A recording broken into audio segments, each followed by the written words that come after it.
Alexandre Adler, ce qui est en train de se passer, c'est la preuve que la ligne dure l'a emporté à Alger? Nettement.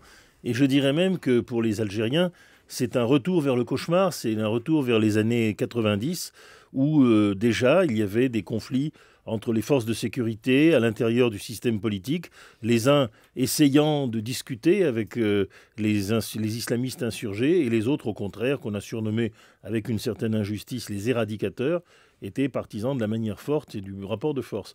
Et là, il est clair que l'homme qui a certainement pris la décision d'y aller, comme le colonel nous l'a rappelé, sans aucun ménagement, c'est le grand chef des services secrets, Tioufik, le général Médienne, qui est évidemment le numéro 2 ou le numéro 1 bis du pouvoir algérien et qui a tapé du poing sur la table pour imposer cette lecture-là des événements.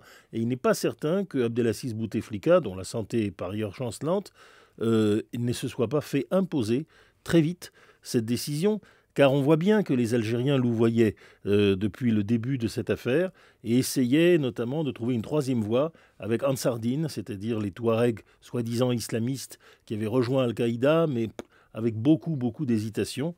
Et ce choix politique a été éliminé au profit de la manière forte. Merci beaucoup Alexandre Adler. Nous sommes en ligne maintenant.